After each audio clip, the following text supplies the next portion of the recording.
yo he de decir que, o sea, tampoco me voy a meter en todo, porque realmente, joder, hubo un montón de cosas y yo de nuevo pues me metí en un montón de fregados así sin comerlo ni beberlo realmente. Por una parte, recuerdo que hubo una especie de mesa redonda entre temerios, la gente de la Escuela del Gato y también la gran maestre de la Escuela de Lobo, que era la que nosotros pertenecíamos. Y una mesa redonda completamente política. Esto fue, me parece que el primero o el segundo día. Y ya directamente o sea, hubo en plan gente en plan, ah, venga, yo quiero ir a esa mesa, no sé qué. Y a mí cogí directamente, creo que fue Toril y me dijo, que era la gran maestra, y me dijo, no, tú vente también, porque era para hablar del tema este de los Necesitamos al mutantes. protagonista de la Witcher School del segundo episodio. Venga. Exacto, más o menos. Circulando.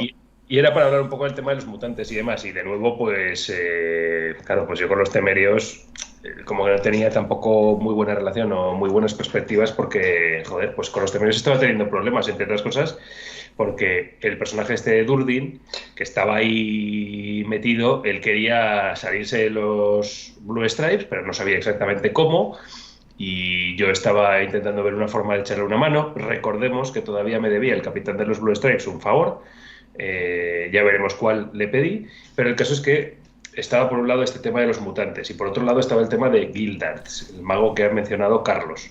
Estos eran los temas un poco principales de la historia de la Witcher School.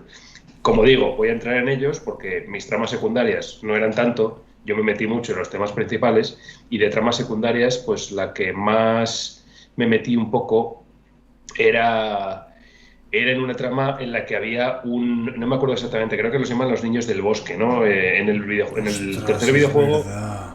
claro, en el tercer videojuego aparecen en el arco del varón sanguinario. Y es uno de estos bichos que son realmente como una especie de espíritus del bosque que tienen aspecto de niños. Y había una ahí que hacía un montón de cosas y estaba ahí como, pues liándola en general. Y entonces los adeptos, los nuevos, se encariñaban con ella porque realmente era muy maja y no sé qué. Y, Un y criaño, claro, ¿no? un criaño, exactamente, eso es. Y entonces hubo un momento que la lió, o sea, que la lió, pero muy gorda, no recuerdo exactamente por qué. Y Yo entonces dijeron, tampoco, pero en plan de que salió gente herida o se metió sí, en donde la alquimia, no sé qué pasó. O hicimos bombas, si os exactamente. acordáis, ese año. Sí, hicimos bombas ese año, estuvo muy guapo aquello, por cierto. Ujú. Y la lió, o sea, la lió en plan que salió gente herida. Y entonces fue algo en plan, hay que aplicarle un castigo. Y claro, o sea, eh, os lo he dicho antes, Bran siempre está de buen humor y todo esto, pero a la hora de la verdad hay que aplicar un castigo. ¿Por qué la ha liado? Pues se le aplica el castigo. ¿Que Y parece una entonces, niña? Me la suda. parece una niña, no es mi problema, ¿sabes? Y entonces, pues claro, hubo que aplicar el castigo que fue marcarla con un hierro, ¿vale? Con un hierro al rojo. Y entonces, ¿quién la sujetó? Este. Este sociópata. Fue, Este es sociópata. fue, Este es fue sociópata. cebado, ¿eh? Y además, cuando la gente intentó interponerse y decir, no, no sé qué, no sé cuántos, eh, este otro señor Sí. empezó a parar a la gente que iba a salvar a la criaña o hacerle algo a mi amigo Bran. Y por ahí no pasó. Claro, ¿no? Y además yo intentaba dialogar, muy dialogante, y siempre con una sonrisa les decía, pero a ver, que es muy sencillo, que ha hecho algo que no debía hacer, y en realidad la culpa es vuestra, porque vosotros Le habéis habíais tratado. dicho, no, no, o sea, o sea, los brujos dijeron, nuestros superiores y demás dijeron, es una criaña, no debería estar aquí. Y los adeptos que le habían cogido cariño dijeron, ay, sí, sí, nosotros nos responsabilizamos. ¿Qué pasó? Que se fue a la mierda, que la cagó. Pues esto es culpa vuestra, porque tendríais que haber estado responsabilizando y no lo habéis hecho. Así que ahora, pues, apechugad con las consecuencias. Y entonces la agarré y efectivamente le aplicaron un hierro. El efecto, de nuevo, muy chulo, porque era un puto hierro al rojo. Sí, sí, sí Literalmente que era un lo hierro era. rojo. O sea, lo sacaron de una Lo era. chimenea. Exacto. Sí, sí, Y sí. lo aplicaron, claro, lo aplicaron, yo entiendo que en una zona en la que había una base, pues ya Claro. de lo que fuera, que no sé exactamente qué, pero el efecto y el sonido era de aplicar el puto hierro. Y bueno, pues esa digamos que fue un poco la trama secundaria en la que yo más alegremente me vi envuelto. Y en las otras, en la de los mutantes, por otro lado, estuve un poco también de primera línea porque efectivamente hubo mutantes, de nuevo, que se atrincheraron en el laboratorio. Y se atrincheraron con Maynard, que lo secuestraron.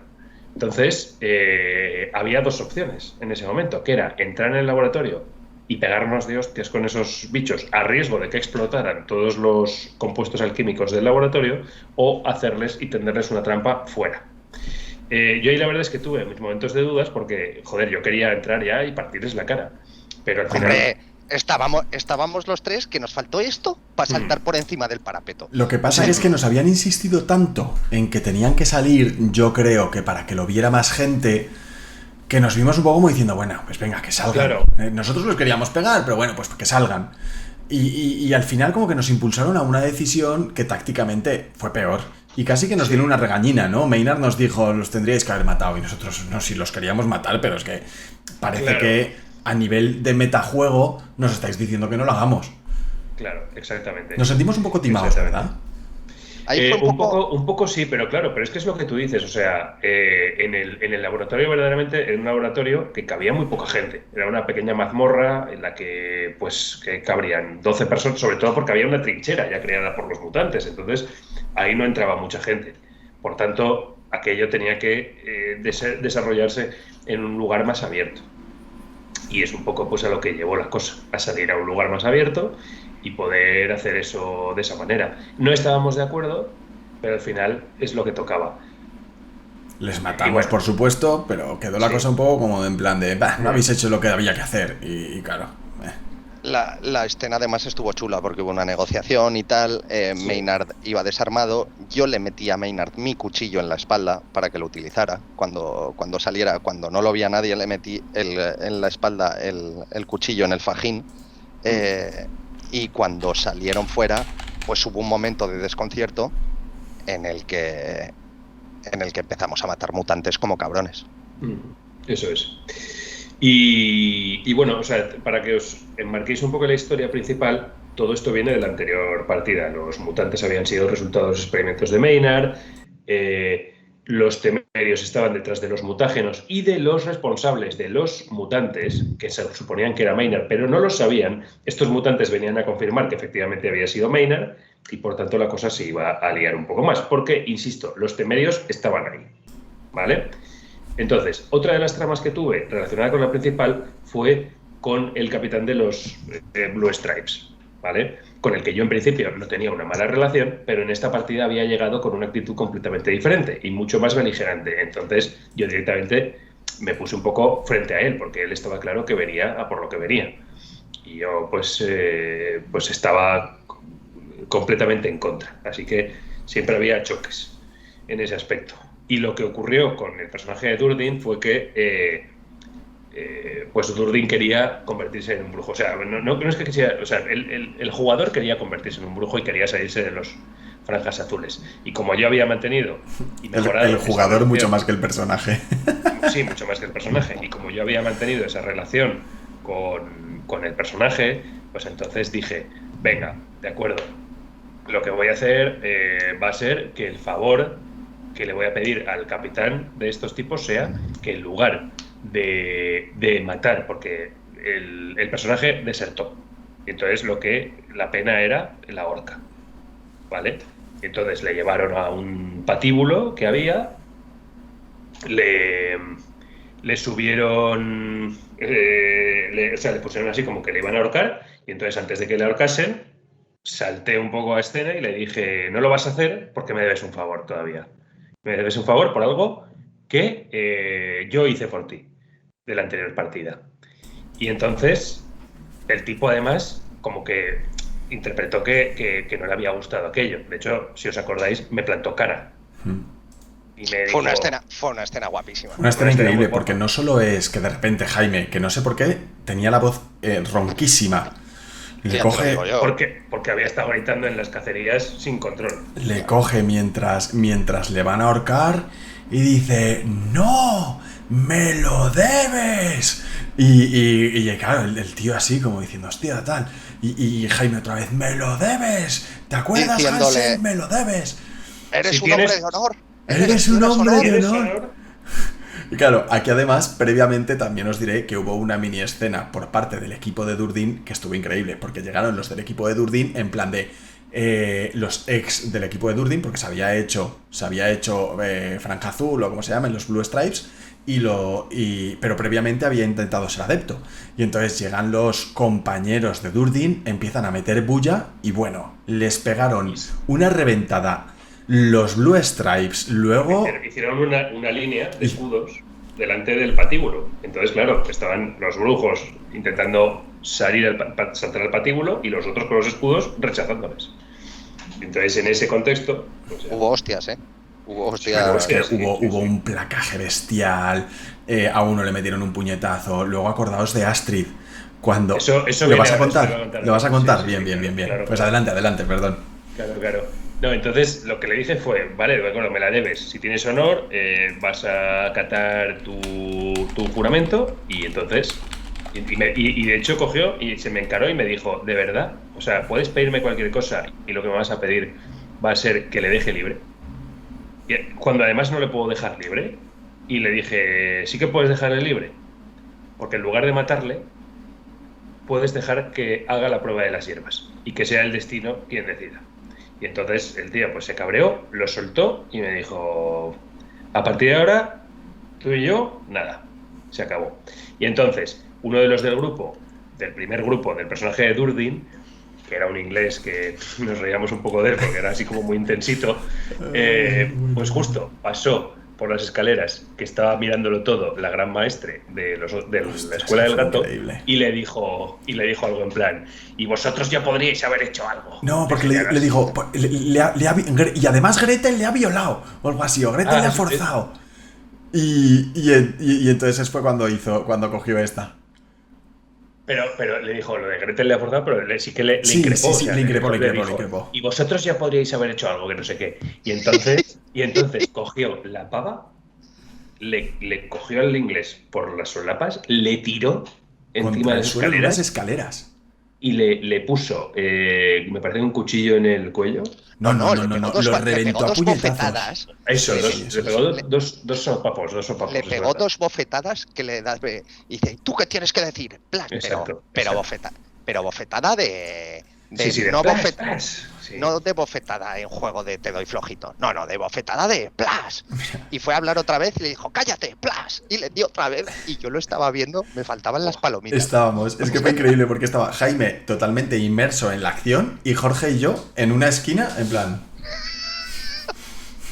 Me gusta esto que está pasando aquí. O sea, fue maravilloso. Y claro, el inglés se quedó en su sitio. Claro, ¿qué va a hacer después de semejantes dos hostias? Sí. Y nada, pues al final resulta que Durdin pues no lo mataron y sobrevivió a la prueba de las hierbas. Y en fin, volvemos a la parte de la historia principal que tenía que ver con lo que había comentado antes Jorge, de que los maestros actuaban de forma errática, un poco así extraños y no sé qué.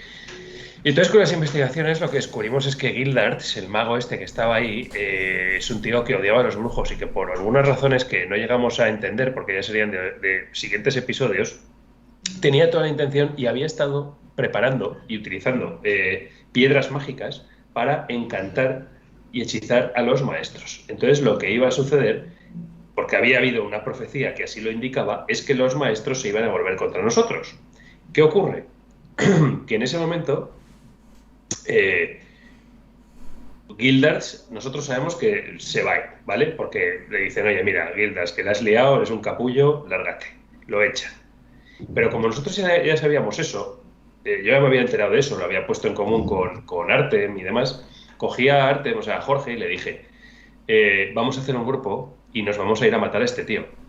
Aunque habían prohibido explícitamente las grandes maestres del gato y del lobo perseguir a Gildarts. Y dijimos, vale, sí, prohibid lo que queráis. Sí. Y entonces cogimos y me dijo Jorge, por supuesto, vamos. Y yo empecé a recopilar a más gente y intenté hacer un grupo de valientes que viniesen a por Gildarts. Y entonces parece que se nos iba a unir un montón de gente. Y... De hecho, la gente nos dijo, Griffin era pues otra brujo Bueno, que estaba por ahí. veterana, además, era veterana. Veterana, que era de la escuela de la escuela del Grifo, la única, de hecho, la que Artem luego le pidió consejo también, y nos empezaron a dar pociones, nos empezaron a dar historias para... Pero vais contra Gildarts, estáis locos, tal, en este plan, porque Gildarts era como la repolla. Nos empezaron a dar historias, a recopilar materiales para nuestro grupo, para el grupo que Pero iba. a la hora de la verdad, ¿qué pasó? Claro, Que lo cuente Jaime. Pues eso, cogimos y para empezar, fue la única vez que Jorge y yo fuimos al tema este de los narradores, entre comillas, y dijimos, oye, que queremos hacer esto, pase lo que pase, aunque nos mate. Pero esto es lo que queremos hacer, porque hemos descubierto esto, aquí ningún maestro nos está creyendo, entonces consideramos que esto es lo que tenemos que hacer. Y entonces cogió el tipo y nos dijo, bueno, pues esto es lo que vais a ver, vais a seguir a Gildarts para matarle y de repente vais a ver cómo hace un portal y se larga. Y además un portal con una potencia tal que vais a sentiros tan abrumados por su poder que vais a sentir que es algo insólito completamente. Y fue como, ¿eh? Bueno, sí. Vale, nos quedamos con cara de... Pues vaya. Pues vaya.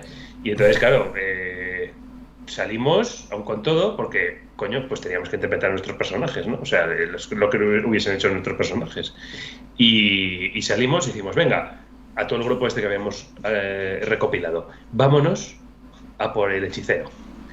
Y entonces empezamos a ir, yo delante, con Jorge a mi lado, y en un momento dado nos damos la vuelta y nos vemos que estamos solos, pero más solos que Gary Cooper. Pero más solos que Gary Cooper, tú. O sea, fue mirar atrás y decir, pero ¿qué vamos, tú y yo? O sea, y vamos él y yo, y claro, sí. Y dentro del personaje completamente, no me acuerdo cómo fue, pero que dije algo en plan, menudo equipo de valientes. Fue algo así, que dijo, al final miró atrás y dice, pero... Pues menudo equipo de valientes. vamos a por él. Pero esto siguiendo a Gildarts. Claro. Exacto. Que lo teníamos a la vista. Y sacamos las espadas. Yo tenía la de plata y la de acero. Las saqué las dos. Jorge sacó la suya. Y vamos a por él. Y entonces ya se supone que ocurre la escena en la que desaparece. Probablemente una de las escenas más cutres que hayan ocurrido jamás en la Witcher School. Probablemente. Porque lo que hizo, si no recuerdo más, es girar un árbol, ponerse la capucha e irse.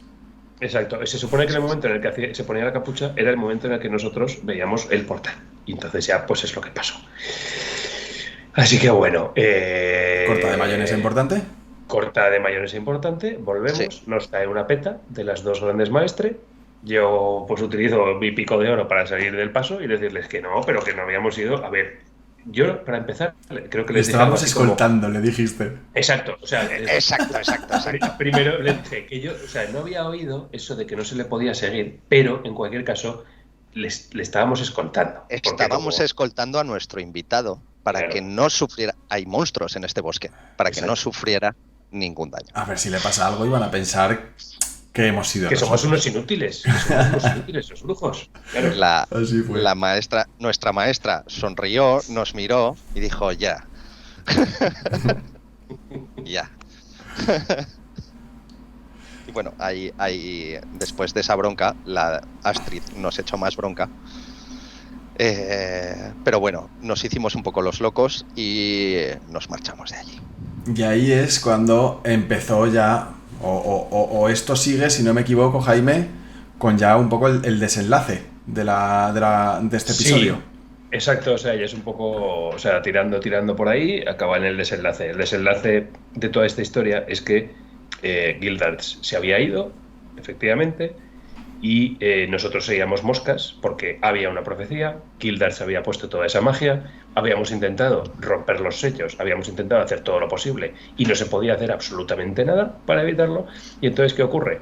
Que en el último día, en la última noche, a las 4 de la mañana, después de todas las pruebas de los nuevos adeptos que se querían convertir en brujos, pues entonces estamos reunidos todos los nuevos brujos, los brujos veteranos y los maestros en el patio de la escuela, y entonces aparece en una de las torres del castillo o del palacio, aparece Gildarts, ¿cómo no? Con humo verde ahí. Con humo verde. Sí. con luces, por supuesto, y demás, y empieza a soltar una parrafada de los brujos, sois la mierda de la tierra, bla, bla, bla. Bueno, empieza a soltar un discurso, sacamos las espadas y no sé qué, y entonces suelta ahí una parte de la profecía. Y ahora los La maestros... sangre, no sé qué, que era, no sé qué, los maestros, no sé qué, la sangre besará el patio de no sé qué, no sé cuántos. Algo así, o sea, no era la profecía más críptica que podía uno imaginar, realmente, era bastante literal. Y efectivamente entonces todos los maestros se llevan las manos a la cabeza, ¡ah, no sé qué! Y se dan la vuelta y entonces empiezan a atacarnos a todos los brujos y a los adeptos. Claro, los maestros son pues muy polludos, ¿no? O sea, No son ni uno ni dos, ¿eh? Podemos estar hablando de 20 penejotas vestidos Tochos. que te cagas, con una armadura guapísima, todos con unas armas muy chulas, que las Con desenvainan lentillas, con empiezan a lentillas, cargar y empiezan a cargar contra nosotros, todos. Eso es. Eso es. Y entonces, claro, ahí hubo momentos muy guapos, pues porque el maestro este de magia, que era también un mago cojonudo y demás, pues estuvo justo delante de Jorge mío, y además le dije, ¡Arte, Bartem! ¡Que nos va a atacar! Con este, no sé qué. sí. Y de hecho hicimos la heliotropa a la vez. Heliotropa a la vez para defendernos. Es que ese momento fue guapísimo. Exacto, pero bueno, pues con todo, pues ese fue el final realmente, porque... Bueno, estuvimos luchando espadazos, se lanzaron encima de maestros, vimos gente muriendo a cascoporro. Gente, pero gente por el suelo muerta, claro. O sea, Claro. pero un montón de gente. Nosotros tres intentamos mantener la línea Para defender con a las nuestros espadas. adeptos. Para Y no fue posible tampoco. No fue posible, nos sobrepasaron, hicimos esto de Heliotrop. Yo me quedé más adelantado y el maestro de esgrima le hice un arde en la cara. El tío se quedó parado, se miró el estómago, se empezó a reír, jajaja, y me clavó la espada en el estómago. Y de hecho, yo caí al suelo, muerto. Y la última imagen es Jonas, el personaje de Carlos, cogiéndome de la solapa por detrás y sacándome de allí hacia el bosque, con Bran corriendo al lado.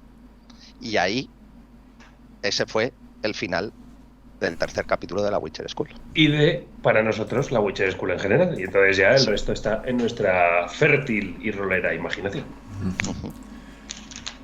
La verdad es que la historia de Guildarts estuvo bastante chula, pero a la vez fue uno de los motivos por los cuales decidimos no volver.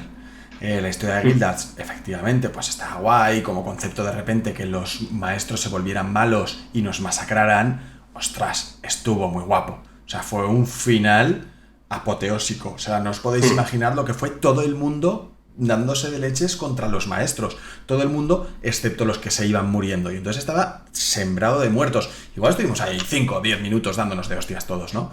Sí. Pero claro, Sí. esa sensación de que es inamovible, que no puedes hacer absolutamente nada, porque eso es lo que va a pasar, cortó bastante la mayonesa. Hay un problema con este episodio, que lo he estado pensando mucho, y que tiene que ver con la propia narrativa del episodio. En el sentido de que está mal planteado, a mi entender. O sea, creo que es buen momento para sacar a Guildarts, que evidentemente va a ser el antagonista definitivo de la Witcher School, de la historia de la Witcher School, y yo creo que está bien sacado ahí. El problema está o reside en que durante este episodio quede tan claro y tan evidente que Guildarts está haciendo algo. Porque entonces te incita a evitarlo, pero no te deja. Claro, exactamente. Eso. Entonces lo que para mí habría sido una buena construcción de personaje, de villano y de historia, habría sido que estuviese Guildarts, se notase que no es un tipo especialmente agradable ni amable con los brujos, pero que su aparición o que su magia no fuese, ni sus conspiraciones fuesen evidentes de ninguna manera. O sea, tú ves a los maestros que se están comportando extraño, pero no sabes por qué, porque la trama va en otra dirección. Y entonces, de repente aparece una profecía que auguras que va a acabar muy mal, pero no sabes quién la va a desencadenar. O sea, introduce una persona, además de Guildarts, que pueda ser un posible antagonista. ¿Sabes? Haz dudar a los personajes. Y entonces al final de este episodio, porque va a ser inevitable de cualquier modo, que aparezca Gildarts y que efectivamente los maestros se vuelvan contra los alumnos. Pero no dejes claro que es Gildarts desde el minuto 1. No dejes claro eso y no dejes una ventana de posibilidad, porque por mucho que me digas, o sea, si cogemos, por ejemplo, Jorge y yo, y conseguimos que absolutamente todos los personajes jugadores de la Witcher School se unan y digan, vamos todos a matar a Gildarts, un puto ejército. Gildarts, por muy Gildarts que sea, va a morir y no va a haber escena final. ¿Vale? Lo que pasa es que eso evidentemente no se pudo hacer, como ya se vio. Y no lo hubieran dejado tampoco. Porque, no lo hubieran dejado tampoco, claro, pero no tendría ningún sentido. Entonces, para evitar ese problema, lo que tienes que hacer es que Gildarts no sea el malo evidente del episodio. Aparece, porque tú ya sabes que va a ser tu villano, pero en este caso únicamente que se luzca al final. Y a partir de entonces les das a todos los que vuelvan una motivación clarísima para poder seguir adelante y para poder vengar a sus compañeros y amigos muertos, que es matar a Gildarts. Y ya no solo del episodio, sino del resto de episodios de la Witcher School, Gildarts es el malo supremo. El caso es que, así como en el episodio 1 y en el episodio 2, el resultado era bastante más moldeable, que podía acabar de una manera, de otra, según como los jugadores influyesen en la trama. Aquí esto era muy on rails. Era decir, esto va a pasar, te guste o no, y tú no vas a poder influir de ninguna manera en que esto pase, no pase, o esto pase pero con matices. Es el concepto del tren de la bruja que dijimos en el anterior podcast, que fue, pues es que al final vas totalmente sobre raíles. Y tú vas a la sala y te dicen, pues es que me da igual lo que vengas, no importa qué plan tengas, si tienes una espada, si lo has envenenado, me da igual. El tío va a sobrevivir porque la trama tiene que continuar. Pues como bien dice Jaime, entonces no me lo pongas a tiro. O sea, el problema es que me lo has puesto a tiro. No me lo pongas a tiro, no me dejes saber que él es el malo. Porque entonces yo lo voy a intentar impedir. ¿Pero para qué? ¿Para que no me dejes? Pues entonces igual no es la mejor forma. No obstante... Es que eso no es rol. O sea, yo no puedo influir en los acontecimientos. No es jugar a rol. Es una escena de teatro. Y diré más, que yo creo que esto es importante. Este ni siquiera es, creo, el motivo principal por el que no volvimos a la Witcher School, ¿eh? No. Yo diría... Es importante. Pero sí, es importante porque es verdad que fue una corta de mayonesa, pero también dices, bueno, en el primero y en el segundo no pasó, yo qué sé. Lo que sí que vimos es que había una increíble masificación y no una increíble proliferación de tramas relevantes para los personajes. Lo que pasó es que vinieron 120 tíos en vez de 60 y aunque en vez de haber 40, en las primeras ediciones creo que en la primera 40, en la segunda 60 y en la tercera 120 creo que dijimos. Pero bueno, el caso es más o menos, o sea, mucha más gente. Y pon que pusieran el doble de PNJs, pero el problema es que no pusieron el doble de PNJs.